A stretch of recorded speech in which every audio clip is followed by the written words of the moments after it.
d'avoir, avec le Maghreb, merci au Maghreb des films, merci au CCAF, hein, c'est ça. Merci par rapport à la projection de ce film. Alors juste pour vous dire, moi je pense que plein d'entre vous ne savaient pas exactement ce qui s'est passé le 14 juillet 1953 à Paris. Moi-même je ne savais pas ce qui se passait jusqu'en 2006. Et c'est comme j'ai fait 2 autres films sur des répressions policières, c'est-à-dire une sur le 17 octobre et une autre qui a été souvent confondue avec celle-là, sur celle qui a été réprimée au métro Charonne en février 62. C'est au cours de ce dernier film que j'ai appris l'existence d'une répression violente, puisqu'il y a eu 7 morts, et voilà, aux Place de la Nation, le 14 juillet 1953. Et donc, j'ai filmé la personne qui me donnait son témoignage, et puis le jour de la première de ce film, c'est-à-dire Mourir à Charonne, il y a eu une historienne, Danielle Tartakovsky, qui m'a dit « Daniel, il faudrait que tu fasses un 3e film sur le 14 juillet 53, etc. » Et comme j'étais en train de faire d'autres films, notamment sur le harcèlement au travail et puis d'autres, je lui ai dit « Non, c'est bon. » C'était à la première, il y avait 200 personnes. J'ai dit « Non, je ne veux pas devenir le spécialiste des massacres parisiens. » Donc ça a fait sourire toute la salle, etc. Et puis on a passé le film, etc. Sauf que 4 mois après cette histoire, donc on était en 2010, j'ai réfléchi, je me suis dit, mais les plus jeunes des témoins doivent avoir dans les 78 ans, quelque chose comme ça. Et s'il faut le faire, le film, ben, il faut que ça soit maintenant ou jamais. Et donc à partir de ce moment-là, ben, j'ai commencé à faire une recherche énorme parce qu'il y avait très peu de témoignages, etc. Il y avait un livre de Maurice Rachepus et quelques passages dans divers livres, mais il y avait très peu de choses. Et donc à partir de ce moment-là, j'ai passé pas mal de temps et j'ai fait le film en 2014, que vous allez voir. À la suite de ce film, d'ailleurs, j'ai écrit un livre tellement j'avais de mémoire sur cette histoire qui a le même nom que le film, voilà, qui s'appelle Les balles du 14 juillet, avec le jeu de mots sur les balles, BA2LES, voilà. Donc je vous souhaite une bonne projection et je reviendrai tout à l'heure avec tous les autres pour le débat. Il faut rester debout tandis qu'on te déchire, droit dans le néant puisque l'on t'avélit. Ce goût de laurier rose et ce sang qui sourit, c'est la liberté froide de Paris. Tu la ramèneras comme une pure abeille. Elle fera le jour dans la choue des maisons. Elle écrira pour tous la paix sur les saisons, eau fraîche, aux campagnes joyeuses. Cet été-là, la mort est notre salaire, notre peine, notre dignité. Camarades, la mort est sous vos paupières le matin juste de juillet. Ils ont massacré mes amis, ils ont relevé leur Bastille, ils ont fusillé la flamme et le cri. Ô Paris, quand tu es triste, le sang cacté couvert le sein, Paris de la beauté, de la justice, de la paix, quand tu es triste et sévère pour les exilés. C'était à Alger le 14 juillet 1953, initialement paru dans l'Action poétique numéro 5, juillet 1956. Merci.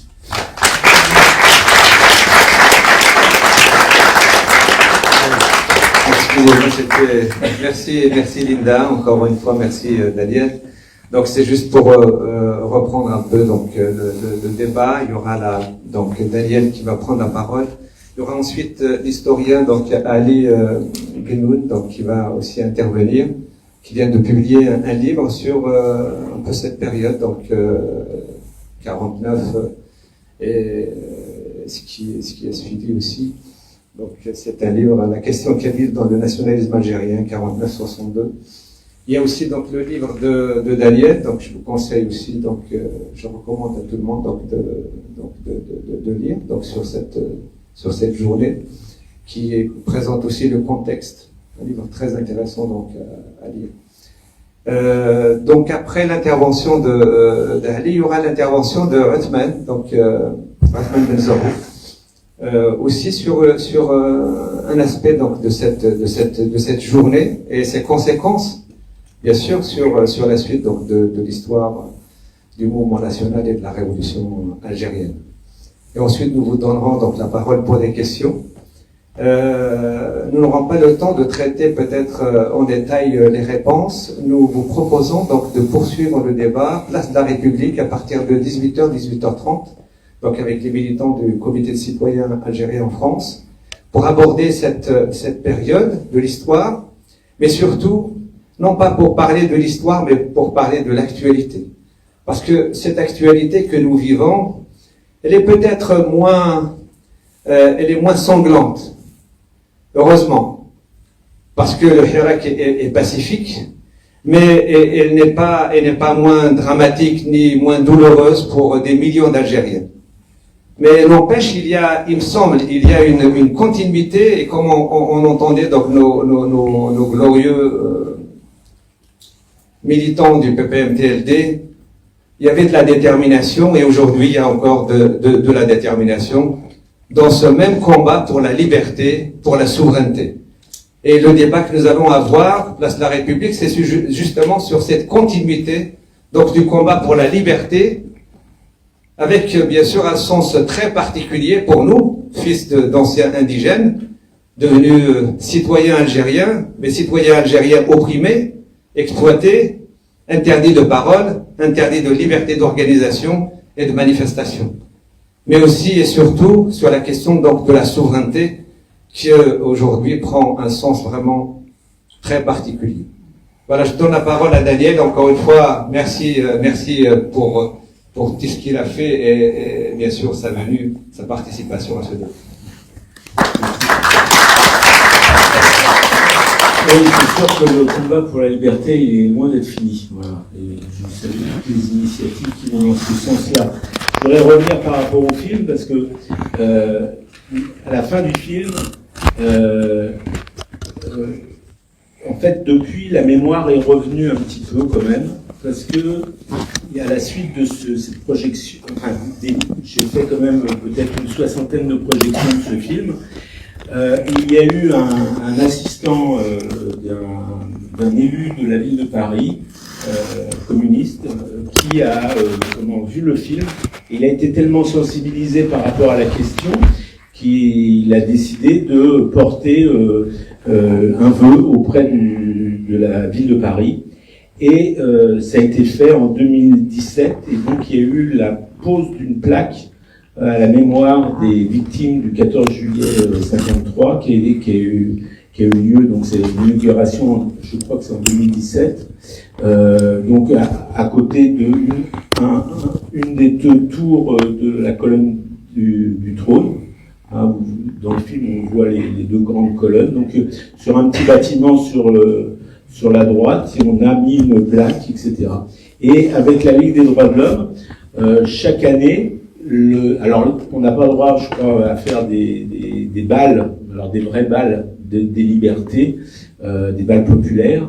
On organise les 13 juillet au soir une projection du film, et aussi donc la commémoration de la plaque, et aussi un bal populaire en l'honneur justement des 7 victimes, 6 Algériens et un Français, et en l'honneur et en mémoire de toutes les victimes, parce que depuis, on essaye que cette mémoire revienne, et on essaye, au-delà qu'il y ait une reconnaissance, comme le 17 octobre 61, comme par rapport à Charin, qu'il y ait une reconnaissance d'État sur ce massacre, qui a endeuillé quand même 7 personnes, voilà.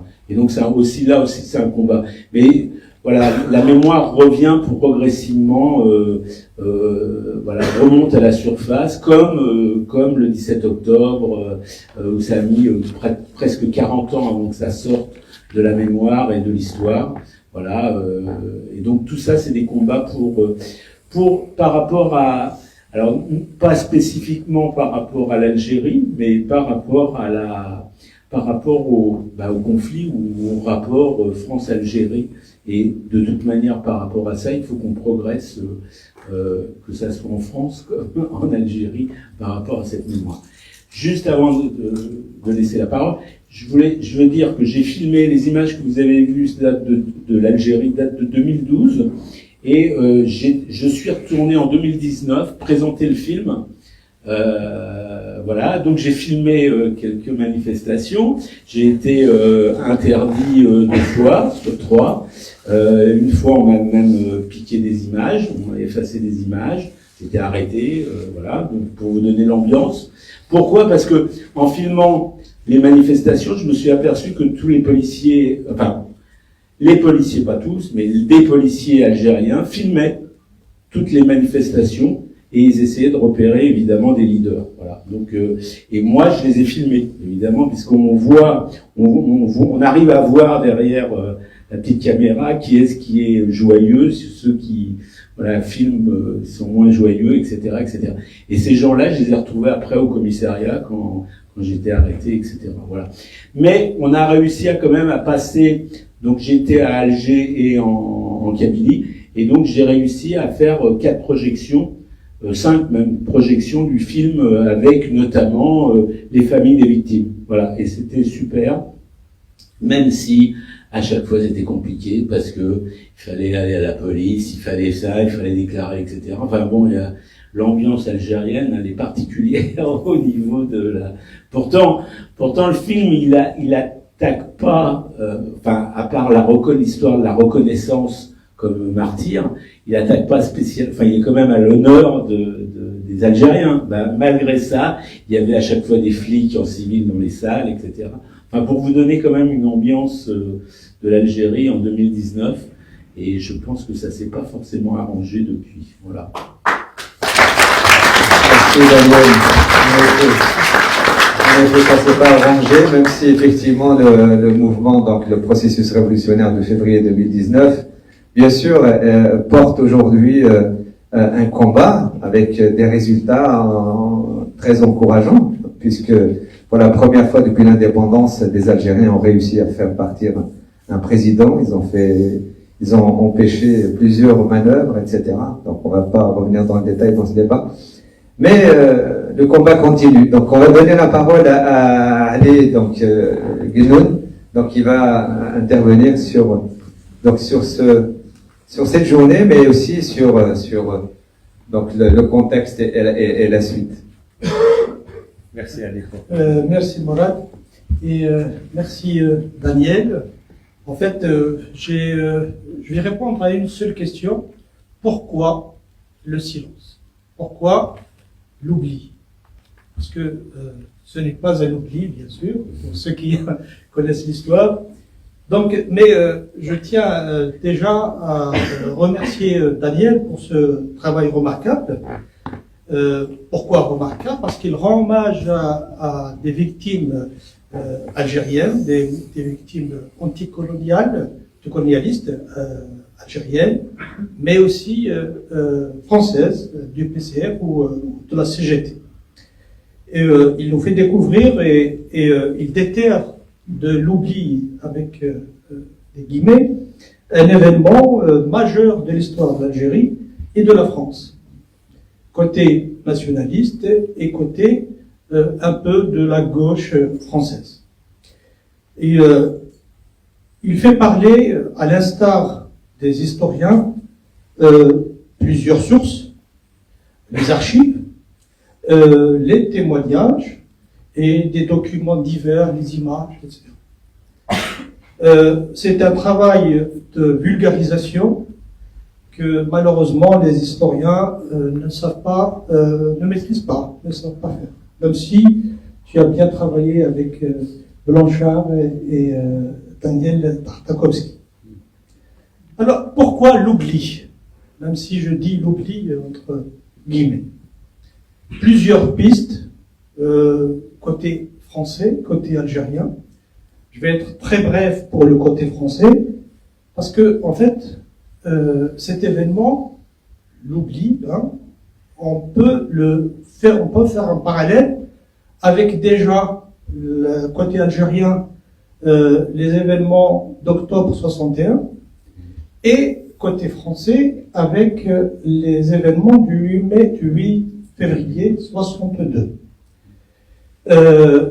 C'est aussi deux événements oubliés de l'histoire de l'Algérie, de la mémoire algérienne et de la mémoire française pendant très longtemps.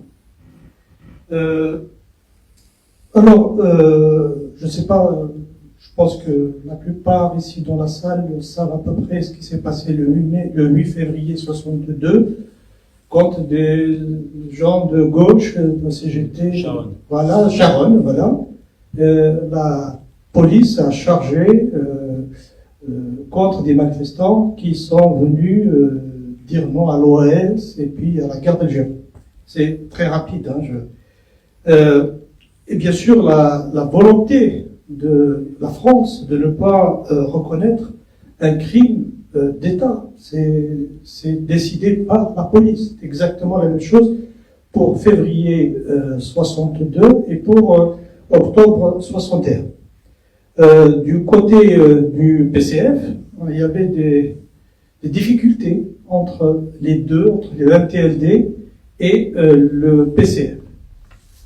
Et du côté algérien, on peut faire le parallèle, comme je l'ai dit, avec la répression des manifestations du 17 octobre 61. J'y reviendrai. Parmi les pistes, donc il y a, je parle de pistes parce que je ne peux pas affirmer des choses. Donc le contexte déjà. Donc cet événement, en fait, est venu entre deux événements majeurs, deux événements de crise qui ont secoué très lourdement le PPA-MTLD, à savoir la crise dite berbériste de 1949, donc, que je traite dans ce livre qui est tiré de ma thèse de doctorat, et aussi, donc, pendant cette crise, énormément de militants, des centaines, voire des dizaines de centaines de militants ont quitté le PPA. Et d'ailleurs, dans ces témoignages, militants que Daniel a questionnés, un seul a été en quelque sorte victime de cette crise, c'était Hadjares. Tous les autres n'étaient pas partie prenante de la crise de 49. Il y en a eu un autre. Il y a une personne qui témoigne, je ne me rappelle plus de son nom, mais il y en a une autre. Alors, les militants qu'on a stigmatisés de berbérisme ont quitté le parti en 49, 50, voire un petit peu 51. La deuxième crise, c'est la crise du MTLD, donc de 53-54. Donc cet événement est situé entre les deux. Il faut souligner aussi que les nationalistes ont alerté l'opinion au moment de l'événement ou quelques jours après, et d'ailleurs le film le montre très bien, comme quoi les militants au niveau de l'Algérie, en Kabylie et dans l'Oranie ou à Alger savaient ce qui s'est passé en France, à Paris. Bien sûr, je parle en premier lieu des militants, qu'ils soient du PCA, Parti communiste algérien, mais aussi du PPA MTLD. Alors, le parallèle avec octobre 61, et c'est le plus important pour moi, c'est la cause la plus importante pour moi, c'est que ce sont deux événements complètement effacés de la mémoire algérienne, officielle. Alors, il y a quelqu'un qui m'a parlé l'autre jour de histoire officielle. Moi, je suis totalement contre cette idée de l'existence d'une histoire officielle en Algérie. Ils n'ont rien fait de toute façon, et tout ce qu'ils ont produit on ne peut pas le qualifier d'histoire officielle. Ils ne sont pas capables d'ailleurs de faire de l'histoire officielle comme on la voit en France ou aux États-Unis ou ailleurs. Pourquoi donc le parallèle? Pourquoi cette mémoire a effacé, les Algériens d'après 62 ont effacé complètement de leur mémoire ces deux événements? Tout simplement parce qu'ils se sont déroulés en France. C'est que pourquoi? Parce que tout simplement, pendant la crise de l'été 62, la Fédération de France du FLN a plutôt soutenu la position du GPRA et de la Wilaya 3 et de la Wilaya 4, qui étaient totalement opposés à la prise du pouvoir par Boumedienne et Ben Bella et toute l'équipe. Donc, à partir de là, on ne voulait plus parler de ce qui s'est passé en France. Il y a une deuxième chose, c'est que aussi, et dans le film, tu le montres très bien, la question, est-ce que ces militants ont été reconnus? Bien sûr que non. Pas seulement parce qu'ils étaient des militants de la Fédération de France, mais aussi parce que le FLN a voulu aussi effacer tout ce qui pouvait rappeler la pluralité politique des Algériens. Ça veut dire que avant 1954, comme vous le savez, il y avait plusieurs partis nationalistes algériens. Et le FLN est né parti unique. Et donc il ne voulait plus que les historiens, que les Algériens parlent de pluralité politique en Algérie. Et bien sûr, quand on parle de pluralité politique, quand on parle de parti politique, on parle aussi des hommes. Et donc, l'une des personnes, et tu l'as bien montré, Messali, qu'on a voulu à tout prix effacer et qu'on a qualifié de traître à la nation. Bien sûr, ce n'est pas moi en tant qu'historien qui vais gober ce genre de choses, ni donner un quitus de nationalisme ou de traîtrise à quiconque. Voilà à peu près ma réponse à la question pourquoi l'oubli. Bien sûr, il y a d'autres pistes qu'on peut éventuellement explorer. Je vous remercie. Donc, juste pour rappeler, pour ceux qui veulent effectivement donc acheter le film, donc il est 15 €. Voilà, donc il est disponible. Et pour le livre, la même chose. Et il y a effectivement donc Ali a évoqué des pistes sur les origines de l'oubli. On a eu l'occasion donc d'aborder aussi la question donc de la place de la Fédération de France durant le mouvement national, mais surtout après l'indépendance, et la volonté des deux gouvernements. Et on voit la force donc de la Fédération de France en France, comment elle était organisée, la place qu'elle tenait aux côtés donc du mouvement ouvrier en France. Et donc l'intérêt du gouvernement algérien, mais aussi du gouvernement français, d'en finir avec la Fédération de France. Et sur cette question-là, il y avait réellement un travail commun entre le gouvernement de Gaulle et le gouvernement de Ben Bella pour faire en sorte que la Fédération de France soit totalement donc étouffée après 62. Et bien entendu, l'un des meilleurs moyens, c'est couper le fil de la continuité du combat du mouvement national au travers de la Fédération de France, avec la suite du combat donc pour la démocratie, pour la souveraineté, après 62, question qui n'était pas encore donc réglée. Je donne la parole donc à Othman Benzavo pour nous apporter aussi donc quelques éclaircissements sur cette partie donc de notre histoire, et ensuite préparez vos questions. Donc il y aura donc Daniel, Ali et Othman qui répondront donc à vos questions. Merci.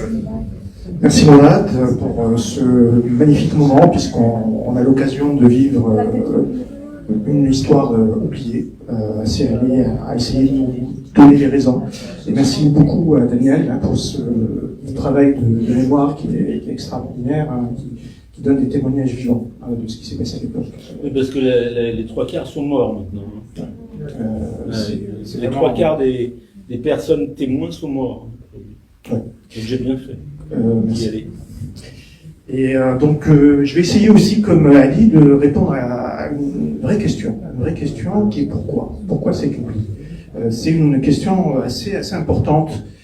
Dans un moment où on a eu le témoignage justement de Janina Balfad qui dit on n'a pas écrit l'histoire en France de cette époque-là, ni en Algérie. Pourquoi on ne veut pas écrire cette histoire-là?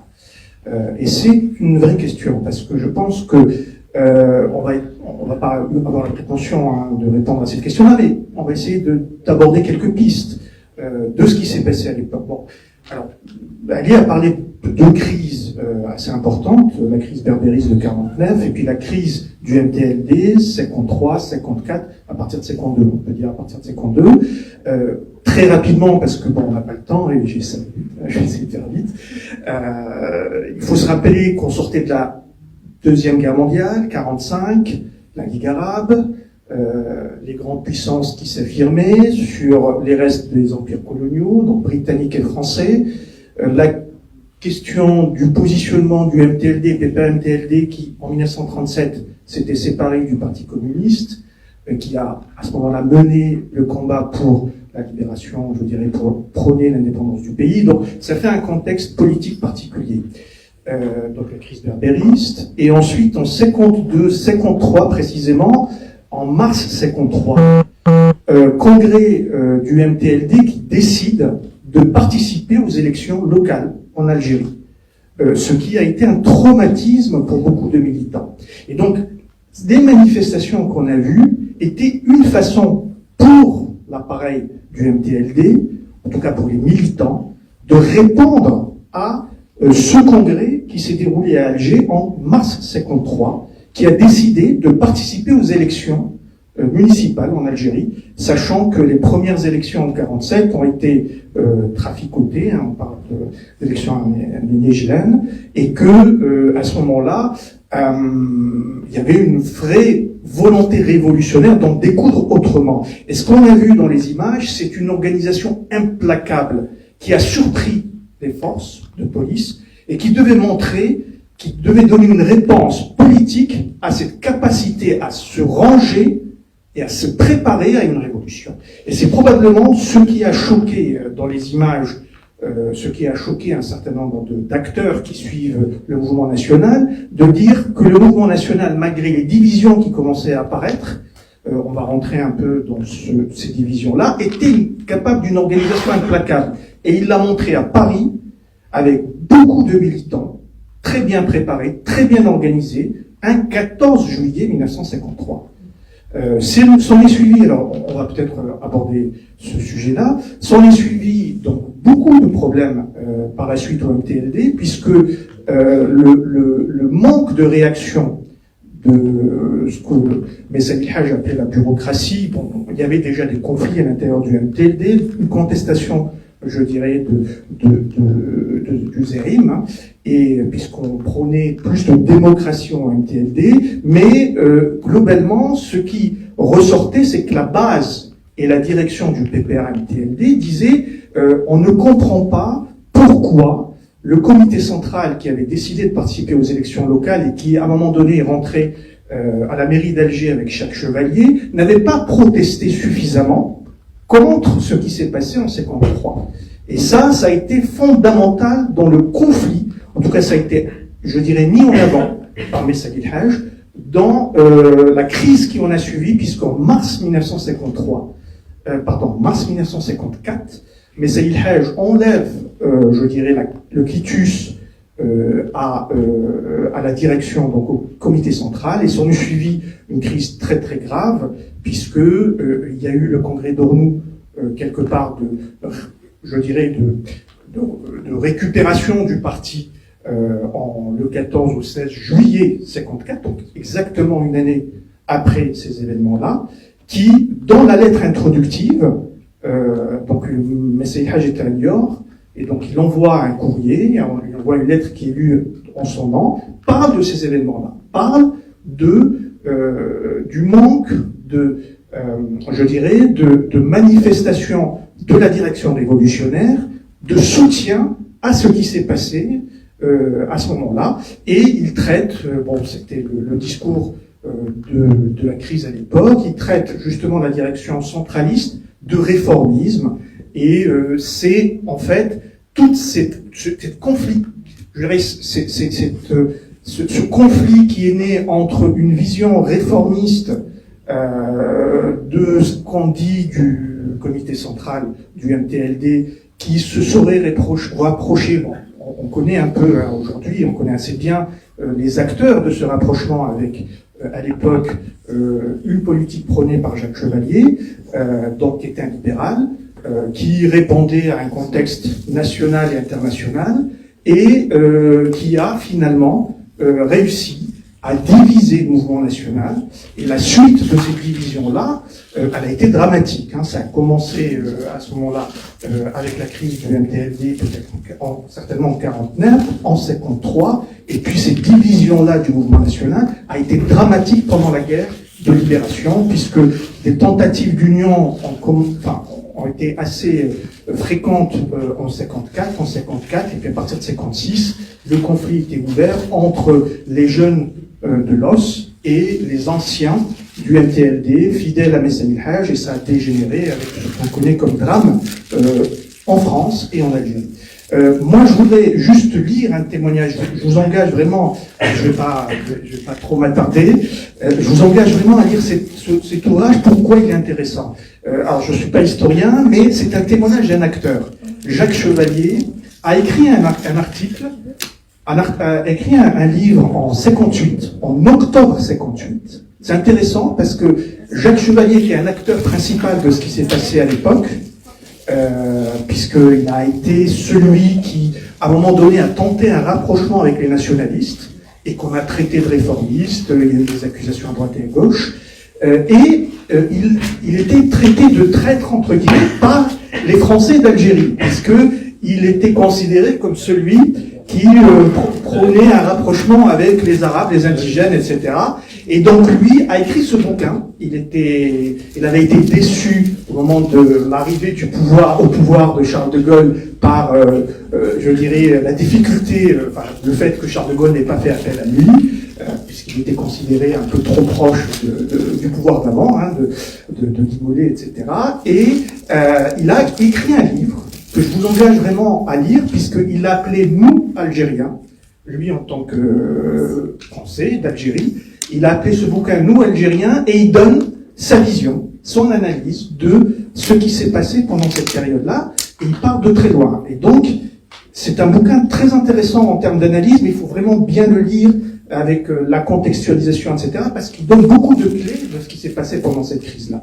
Moi, je vais vous lire juste un passage qu'il a rapporté, je m'arrêterai là.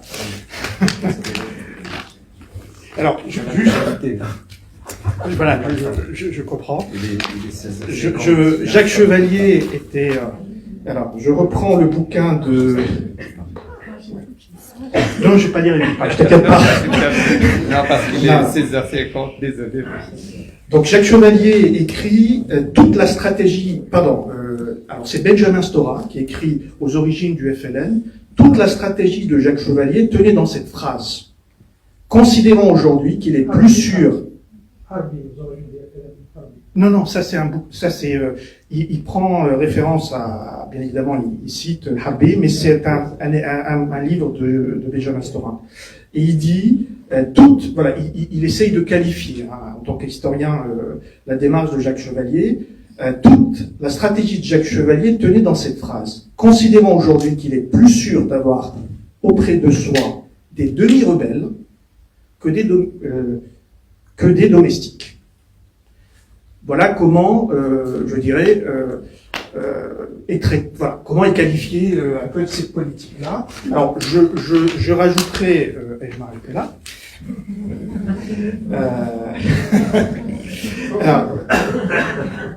Alors, dans le message adressé de New York, je lirai juste puisqu'on parle de cet événement-là, comment Messaïd El-Hajj l'a traité. Alors, voici d'ailleurs que quelques faits caractéristiques de cette politique déviationniste. Après les événements du 14 juillet qui ont profondément indigné le peuple algérien et même l'opinion publique française, il était normal que le parti mobilise toutes ses forces pour mener une campagne, d'abord pour flétrir la machination policière et ensuite pour préparer un plan d'action pour un temps déterminé afin de poser le problème algérien dans son ensemble, sans oublier de proclamer l'objectif suprême du mouvement national algérien. Si la bureaucratie avait voulu, il était certainement possible à ce moment-là, après le massacre du 14 juillet 1953, d'élever le problème algérien à celui de la Tunisie et du Maroc devant l'opinion internationale.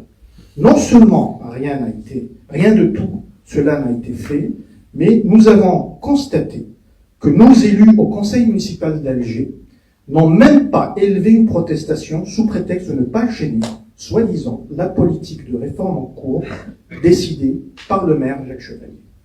Sans doute, c'est pour la même raison que le budget colonialiste de la ville d'Alger a été voté par nos élus. Cette attitude jamais vue jusqu'à maintenant dans notre mouvement a étonné le peuple, nos adversaires et nos amis politiques. Par contre, elle a réjoui la presse colonialiste qui a commenté ce fait comme un événement extraordinaire et jamais vu en Algérie. L'avocat Kiwen, membre de la direction et adjoint du maire, a prononcé à cette occasion un discours pour justifier le vote du budget colonialiste en déclarant qu'une nouvelle ère de compréhension et de rapprochement a vu le jour à la mairie d'Alger. Voilà, je vais m'arrêter là. Ouais.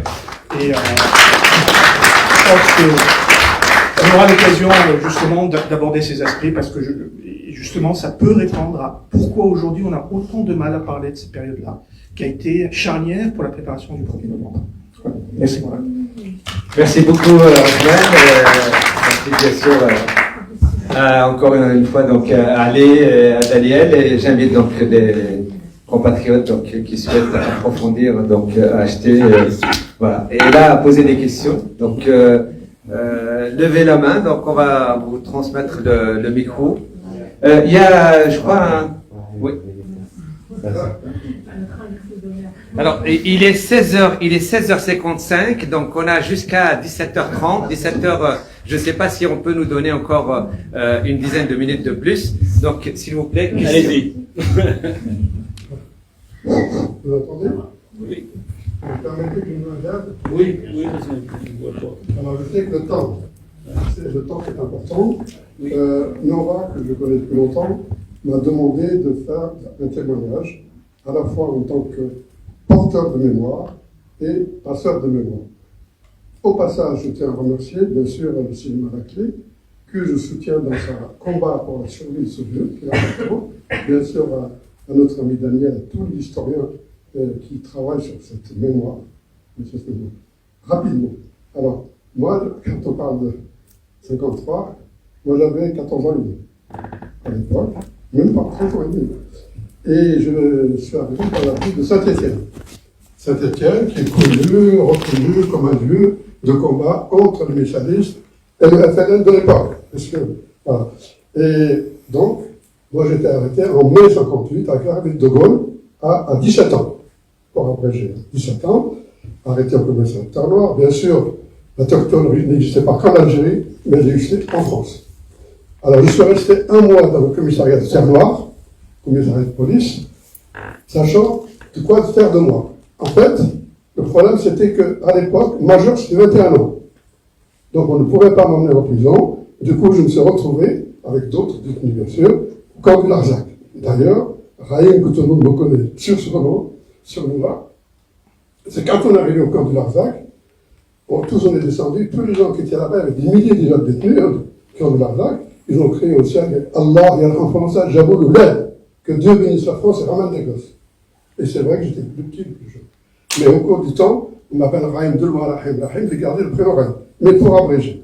Abréger, bien sûr, j'ai passé 2 ans dans le camp du Larzac, 1 an au camp d'Automne. Moi, j'ai été libéré le 5 juillet 61, mais en fait, on m'a libéré pour le service militaire, que je refusais de faire, jusqu'à aujourd'hui. jusqu'à aujourd'hui. Je me suis retrouvé à l'Île-de-France, à la ville de Nantes, parce que j'étais interdit de toute la France, avec mes papiers de sortie. Et évidemment, voilà, ça tombait justement avec le 17 octobre 1961.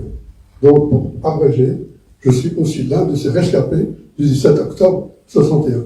Ça, c'est en tant que, personnellement, en tant que porteur de mémoire. Rapidement, maintenant, en tant que passeur de mémoire. Moi, le 17 octobre, depuis l'indépendance, il m'a tout le temps travaillé. Pas, tout le temps, il m'a tout le temps pris dans l'air. En dehors de ces qui comme ça, c'était un événement qui m'était proche. Beaucoup. Et effectivement, chaque année, bien sûr, on participe à la collectif octobre, à toutes les manifestations, et on a créé une association qui s'appelle la Promotion de l'écriture et du voyage. Tout à l'heure, si vous voulez, je vous donne les cartes de visite, qui a travaillé sur une partie mémorielle. Alors, depuis 30 ans, on travaille sur le 17 octobre, sur le CETIF, sur d'autres événements. Et d'ailleurs, pour abréger tout simplement, sur le site, vous pouvez regarder des événements qu'on organise avec d'autres associations de toute la France sur le thème de la mémoire. Et le 9 octobre, pour ceux, je pense, qui connaissent, une jeune lycéenne qui s'appelait Fatima Bédard, qui avait 14 ans, qui a été à la manifestation, qu'on a retrouvée, morte la semaine d'après dans le canal de Saint-Denis. D'ailleurs, la ville de Saint-Denis lui a consacré un square, Fatima Bédard, et l'Algérie a transféré le dépôt de Fatima Bédard à Bijaya. Et c'est ce film-là que nous allons passer le 9 octobre à 14h au cinéma à l'écran. Voilà, cinéma à l'écran. Alors pour terminer, je vous félicite, hein.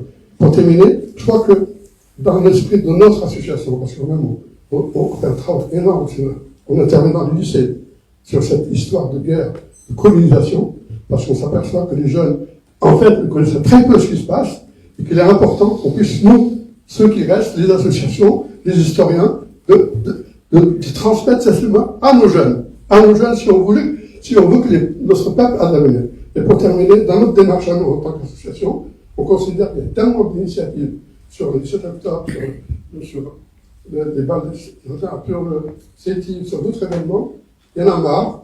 L'année prochaine, nous, on va proposer à tous les acteurs qui travaillent sur la mémoire d'organiser une grande marche. Il y en a marre, il faut que le collège soit reconnu comme crime d'État contre l'humanité. Voilà, c'est cet appel que je lance à tout le monde, et je m'excuse d'avoir pris trop la parole. Voilà, merci.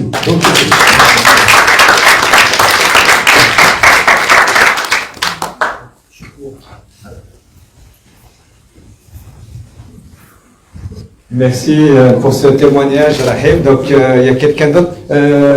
Rahim, je pense qu'il faut donner.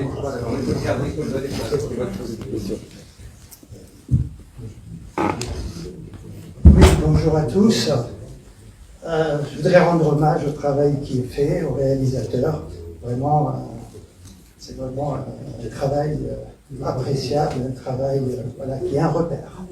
Rendre hommage à Guénoun, qui nous a posé de vraies questions et des questionnements qui nous habitent par rapport à cela. Mais sur la chronologie de ce qui s'est passé et de la radicalisation qu'il y a eu au fur et à mesure de l'histoire. On a cité des événements, 49, on a cité 62, le premier. Et moi, je pense que, est-ce qu'il ne faut pas partir quand même de 45, des massacres de mai 45, qui vont commencer à radicaliser. Voilà, il y a une radicalité qui s'installe. Il y a eu, après 45, il y a eu Zédine, le congrès de Zédine, qui a été un moment clé, au moment où quand même la décision de passer à la lutte armée a été explicitement développée. Après vient le 49. Voilà. Et juste en termes de chronologie, parler du mai 45 et des massacres qui ont été quand même un élément déclenchant jusqu'à la Révolution. Merci.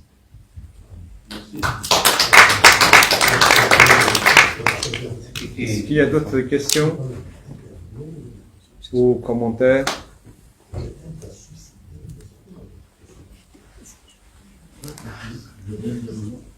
Bon, donc, alors... Oui, moi je suis d'accord que 45 c'est très important, hein, les massacres de ces types et dans les environs. Mais il faut voir que le mouvement nationaliste, il naît progressivement dans les années 20-30, avec cette idée de progressivement retrouver un pays, voilà, et ça monte, et il y a déjà des manifestations et de la répression dès les années 30, notamment en Algérie, contre le mouvement nationaliste. Hein. Il a été interdit pendant le Front populaire, le PPA a été interdit, etc. L'étoile nord-africaine a été interdite. Donc il y avait déjà des répressions par rapport à ce mouvement violentes. Et évidemment, à la sortie de la Deuxième Guerre mondiale, ça a été encore plus important avec Sétif qui était un grand révélateur. Mais après, ça a continué parce que quand j'ai commencé à me lancer dans cette histoire, je me suis aperçu, j'ai même pas été enquêté en Algérie avec tout ce qui s'est passé pendant cette période. Je parle juste de la France. Je me suis aperçu que, par exemple, quand Messaliadj a été arrêté et kidnappé d'Algérie pour avoir engagé des meetings pour parler de ses idées, etc., des idées d'indépendance et de liberté. Il a été, le jour où il a été arrêté, il y a eu 2 morts dans la ville, alors je sais plus laquelle ville c'était. C'était Chlef. C'est Chlef, voilà, exactement. Il y a eu 2 morts là, à ce moment-là, c'est-à-dire que déjà il y avait des répressions violentes. Une fois qu'il est arrivé en France, il y avait évidemment le NTLD a décidé de se lancer dans des manifestations pour demander sa libération. Et il y a eu dans 3 villes françaises, il y a eu donc plein de manifestations avec des répressions terribles, mais dans 3 villes françaises, il y a eu 3 morts. Un mort dans chaque ville, à Charleville-Mézières, au Havre et je sais plus Montluçon, non c'est pas Montluçon, je sais plus quelle autre ville française où il y a eu un mort parce que ils ont réprimé violemment en faisant la police, en faisant éclater des crânes et compagnie. C'est-à-dire c'était des répressions sauvages, alors qu'ils demandaient simplement la libération de quelqu'un qui était emprisonné. Hein. Je veux dire, voilà. Et donc 53 est arrivé là-dessus, voilà. Et évidemment, comme certains l'expliquent dans le film, si on nous tue alors qu'on manifeste pacifiquement, on va dire, hein, parce que c'était pareil, à Sétif, c'était pareil, il n'y avait pas d'armes, il y a eu après les premiers morts, etc. Il y a eu de la violence, mais au départ, c'était juste des drapeaux et des slogans. Et donc c'est pour ça que petit à petit, il y a eu cette volonté de passer à autre chose que simplement des aspects électoraux ou d'influence, etc., et de passer au stade suprême qui est la lutte armée avec le danger d'en mourir. Voilà. Et effectivement, quand j'étais pour finir et pour revenir un petit peu à votre combat, la plupart des gens que j'ai filmés, donc des anciens, du FLN, il y en avait qui étaient j'ai filmé aussi un messianiste, ils sont écœurés de voir ce qu'est devenu l'Algérie. Ils sont effondrés. Et ils m'ont dit, mais Daniel, on s'est pas battu pour ça. On s'est pas battu pour que nos jeunes veulent venir en France ou ailleurs. On s'est pas battu pour un monde où il y a des gens qui dominent comme les Français. On s'est pas battu pour ça. Et on a honte par rapport à nos amis morts. Voilà. Et ils étaient effondrés par rapport à ça. Et donc c'est pour ça que, pour revenir à la situation actuelle, je trouve ça admirable que dans les manifestations, on reparle de cet idéal de liberté, d'indépendance et d'égalité entre tous les Algériens, et qu'on a volé, c'est ce qui a été dit, on a volé la révolution, quoi. Et je trouve ça fondamental de pouvoir poursuivre ce travail-là. Voilà, c'est tout ce que je voulais dire. Merci Daniel. Je ne sais pas si Ali veut dire quelque chose. Peut-être sur l'UMI 45, mais en fait... si on peut rester, parce que je pense si on peut rester sur le 14 juillet 53, cette période-là qui est très importante. J'explique pourquoi je ne vais pas parler de l'UMI 45 ni du congrès de Zdine de décembre 48. Tout simplement parce que je voulais mettre la date du 14 juillet entre 2 événements importants qui ont fait que des gens n'ont pas donné une très grande importance à l'événement. C'est tout. Sinon, bien sûr, le 8 mai 45, c'était extrêmement important. Et contrairement à ce que disait la fille de Messali, ce n'est pas le 14 juillet 53 qui a déclenché chez les Algériens une rupture, c'était le 8 mai 45. 8 mai 45, ils ont dit, c'est fini. Hein, y compris les gens qui étaient un petit peu réticents. Hein. Là, ils ont dit, non, c'est fini. Bon, bien sûr, je ne parle pas de 45 000, ce n'est pas vrai, mais déjà, s'il y a 1000 morts, c'est déjà, 100 morts, c'est déjà beaucoup. Hein. Donc la rupture, c'est 8 mai 45, et tous les jours, enfin, les semaines qui ont suivi la date du 8 mai 45. Donc c'est pour ça. Donc, alors, pourquoi j'ai parlé de la crise 49? C'est parce que c'est une crise, contrairement, justement, la crise 49, c'est aussi un moment qu'on a oublié, hein, y compris par des historiens, algériens qui ont vécu la période, comme Mahfouz Kodesh et d'autres. Donc, c'est pour ça que alors, la crise, et Asman, je m'excuse, mais je ne parle pas de crise berbériste. Je parle de crise dite berbériste. C'est tout à fait différent. Hein. Donc, si je dis la crise de 49, c'est parce que il y a eu un traumatisme. Et on retrouve quelque chose dans ton film quand il parle de commando. C'était un petit peu ça, groupe de choc, etc. Les groupes de choc. Eh bien, ces groupes de choc ont été créés pendant la crise de 49. Ici, en France, en Allemagne, hein, et en Algérie. Donc, et pourquoi on les a créés? Justement pour combattre ces berbéristes en 49.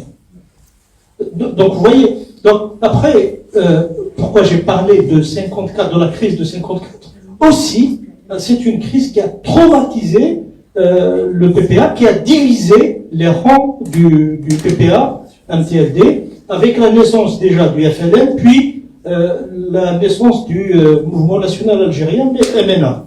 Puis, bien sûr, ce qui a suivi, ce qui a traumatisé encore plus la chose, c'est la guerre fratricide, la guerre civile, hein, entre Algériens, entre FLN et MNA, surtout ici en France. Voilà. Merci Ali. Est-ce qu'il y a des questions? Il y a du boulot sur l'histoire. Donc, alors, oui, ensuite, alors Chérif, et ensuite Hakim. Excusez-moi, je voudrais savoir que simplement en 62, le GPR il a signé des accords d'Évian, et après il y a eu l'armée de Boumediene qui est rentrée en Algérie en force.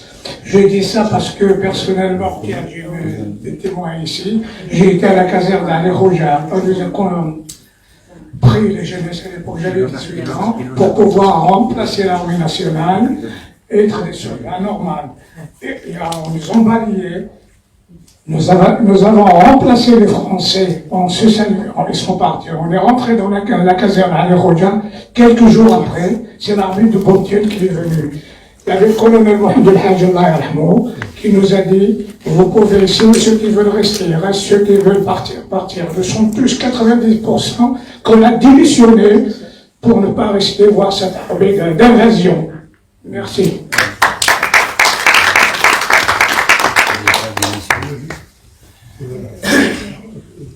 Bonsoir à toutes et tous.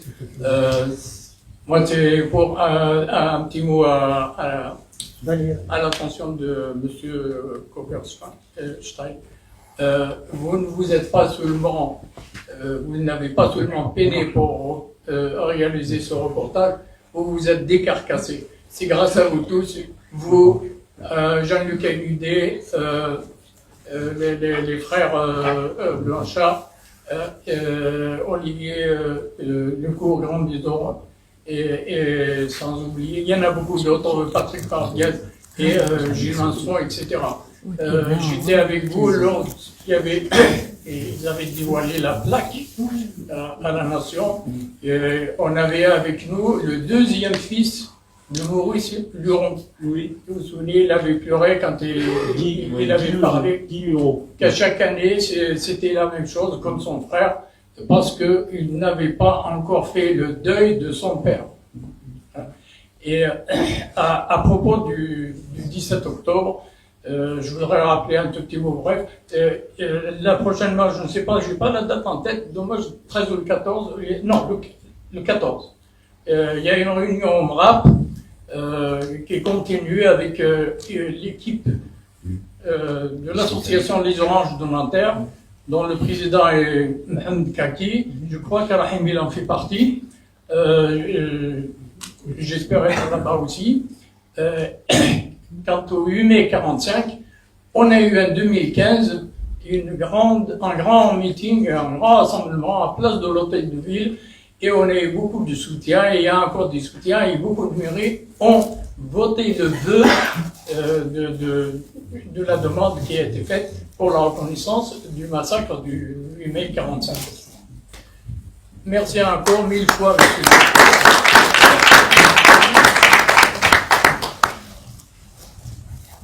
Encore une fois, je trouve que c'est assez grand, je me lève. Je dois simplement vous dire, c'est l'association de promotion des cultures et du voyage qui existe depuis 30 ans, qui a organisé depuis sa naissance, depuis 30 ans, chaque année des rencontres sur l'histoire franco-algérienne, l'histoire de la colonisation, avec bien d'autres. Je suis très content que notre ami historien est là, parce que nous allons continuer dans cette lancée. Et puisqu'on parle de faire connaître, transmettre, notre association a initié depuis 2006, Mohamed les balades de la mémoire à Barbès-Goutte d'Or. Pourquoi? Parce que Barbès-Goutte d'Or est un quartier qui a été un haut lieu de la révolution algérienne, de l'histoire de la révolution algérienne. Donc on fait connaître ce lieu-là, le lieu où les harkis sont là, le lieu de torture, etc. Et en même temps, on fait connaître le monde arabe à Paris, particulièrement le Maghreb à Paris. Il faut savoir, je ne vais pas vous dire maintenant, il ne faut pas vous le dire maintenant. Je vous invite, non, mais je vous invite, non, parce qu'il faut faire connaître l'histoire à nos jeunes. Et je vous invite le 18 septembre, la semaine prochaine, on fait une sorte de croisière sur Seine, bien sûr connaître le patrimoine français dont on fait partie, mais en même temps connaître le Maghreb au quartier latin, et on terminerait à l'Institut du monde arabe. Voilà. Je voulais simplement dire, les amis, contacter les associations. Tout à l'heure, notre ami dit effectivement, on fait partie du collectif du 7 octobre 61, qui organise chaque année la manifestation qui cette année tombe un dimanche. Un dimanche, voilà. C'était simplement pour vous dire ça. 60 ans après. Comment? 60 ans après. Oui, 60 ans après. Oui, bien sûr, 60 ans après. Et donc, il y a beaucoup d'initiatives qui se préparent. Donc, information, informez auprès de vous, et soyez présents le 17 à 18h au pont Saint-Michel. Merci.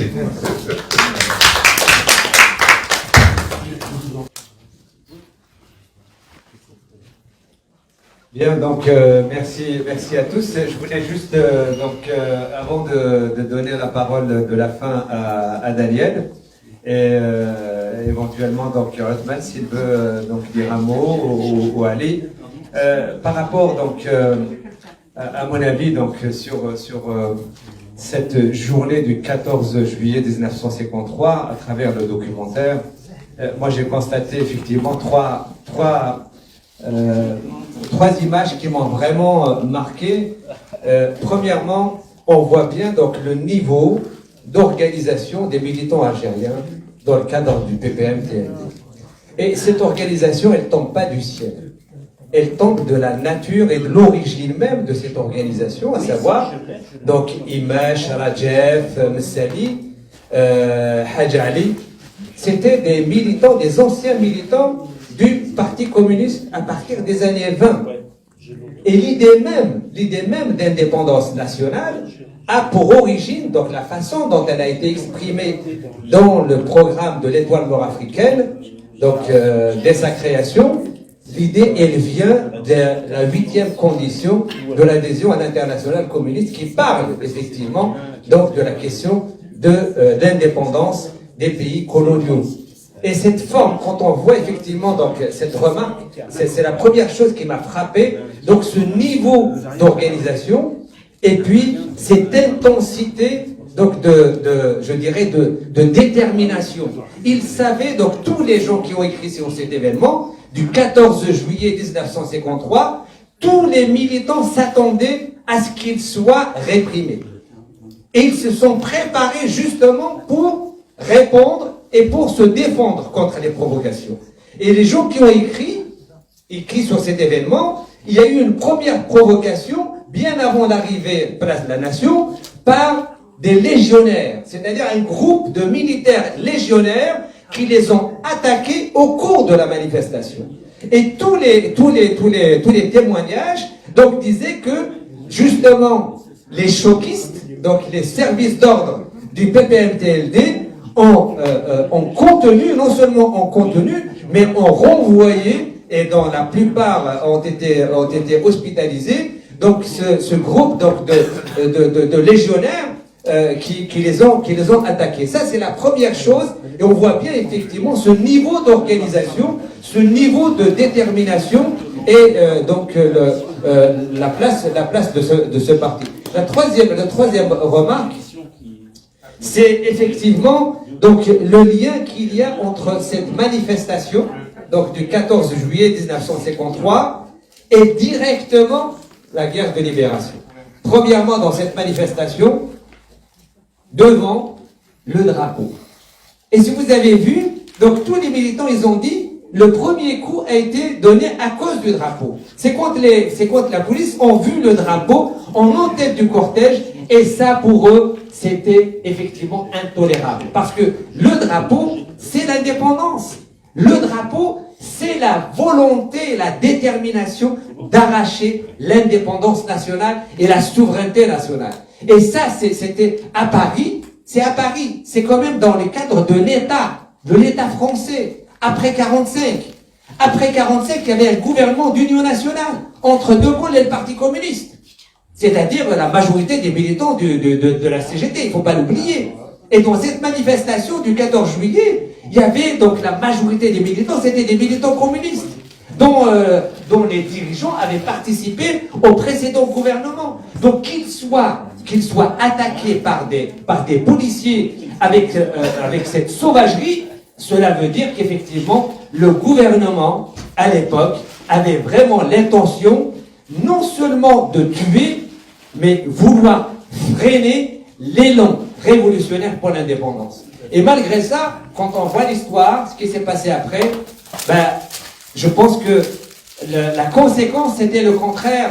Au contraire, donc, on a bien vu, ça a redoublé de détermination et de ténacité donc, pour les militants du mouvement national. Et ça a peut-être aussi, je dirais, impulsé cette façon dont a eu lieu ce déclenchement de la révolution le 1er novembre 54, c'est-à-dire cette forme où les jeunes avaient dit « y'en a marre, basta, ça suffit, les élections, ça suffit, par les moyens de la politique ordinaire, on n'arrachera pas l'indépendance, il faudra passer à la révolution armée. » Et je pense que en regardant bien ce documentaire, qui est vraiment très riche. Moi, vraiment, c'est énorme. On apprend beaucoup, mais non pas pour l'histoire, mais pour aujourd'hui. Parce que aujourd'hui, les Algériens en Algérie sont terrorisés par la répression du gouvernement de Tebboune, du gouvernement de ce système de généraux oligarques. Et on a vu pendant 2 ans, on a vu comment ils ont matraqué, ils ont arrêté, ils condamnent. Aujourd'hui, ils qualifient des citoyens, des cadres, des médecins, des enseignants, etc. Ils les qualifient, des avocats, ils les qualifient de terroristes. Ils leur collent l'étiquette du MAC, ils leur collent l'étiquette de Rachad. Comme le gouvernement de l'époque, le gouvernement français, qualifier, regardez donc les brochures donc des journaux, ils qualifiaient les militants du mouvement national, ils les qualifiaient donc de bandits, de provocateurs, de malfaiteurs, etc., etc. Donc je pense que c'est vraiment important qu'on discute, qu'on poursuive ce débat, non pas seulement du point de vue donc de l'histoire pour faire de l'histoire, mais pour comprendre le moment dans lequel nous sommes et pour dialoguer, discuter entre nous sereinement, non pas pour déclencher une révolution armée. C'est pas dans notre comment dirais-je, dans notre façon de militer. Nous sommes des militants politiques, pacifiques, mais pour effectivement réfléchir à quelle initiative politique pacifique aujourd'hui lancer pour redynamiser ce processus révolutionnaire dont l'objectif est le recouvrement de la souveraineté du peuple algérien sur toutes les institutions, de bas jusqu'au sommet, et de toutes les ressources algériennes. Je pense que c'est celui-là donc le débat auquel je vous appelle donc à Place de la République. Nous avons fait donc 4 pages que nous allons donc vous donner, donc dans lequel vous allez retrouver donc le texte, ce poème de Jean Sénac qui est fabuleux, et puis la lettre de Camus la lettre qu'il avait publiée donc à l'époque pour qualifier la répression, et bien entendu aussi donc le texte qui présente ce 14 juillet 1953. Et encore une fois, donc, je donne la parole, dernier mot pour Daniel, éventuellement, donc, je sais pas, Ali ou Atman s'ils veulent parler. Non, mais c'était juste quand j'étais en Algérie, que je filmais, on m'a dit, oui, mais comment ça se fait qu'un Français, il parle de notre histoire, de l'histoire algérienne, etc. Et en fait, j'ai dit, mais c'est pas uniquement une histoire algérienne, c'est une histoire franco-algérienne ou algéro-française, comme on veut. Pourquoi ? Parce que les assassins, ils étaient français. Enfin, d'abord, il y a eu un tué français. Et les assassins, ils sont français. C'est-à-dire la police parisienne qui a tiré... Les flics que j'ai rencontrés, là, dont un, c'est sûr, c'est un assassin, voilà, c'est des Français. Et donc, ça fait partie de notre histoire commune, triste, évidemment, mais... Elle doit, en France comme en Algérie, continuer pour la mémoire et pour l'histoire et pour les jeunes générations. Voilà. Merci. Merci beaucoup Daniel. Encore une fois, donc je ne sais pas s'il reste des livres à aller. Donc il reste un dernier livre pour celui qui veut. Donc c'est 20 €. Alors ceux qui veulent commander, bien sûr, il n'y a pas de souci. Donc Ali Gnoun donc sera avec nous donc à la journée d'études qu'on organisera autour donc le 25 septembre. Ce sera une journée d'études avec une demi-journée avec des historiens, donc Ali Gnoun et Najib Sidi Moussa. Nous allons aborder effectivement encore une fois, donc c'est pas fini, donc l'histoire, mais vue donc aussi donc aujourd'hui. Et l'après-midi, ce sera donc une table ronde entre les militants du Hirak, justement pour apprécier ensemble, discuter ensemble, dialoguer de la situation politique et pour justement définir quelle initiative politique engager, mais aussi pratiquement comment nous allons commémorer le 17 octobre. Parce que le 17 octobre prochain, dans l'unité avec toutes les organisations du Hirak, nous allons aussi donc organiser quelque chose, soit un rassemblement, soit une manifestation, pour effectivement, encore une fois, ne pas oublier donc nos shuhada. Je ne sais pas s'il y a des gens qui ont quelque chose à dire. Si dernier mot. Bien. Bon encore une fois, donc je vous remercie. Pour ceux qui veulent prendre le 4 pages, donc il est chez Nora. Pour ceux qui veulent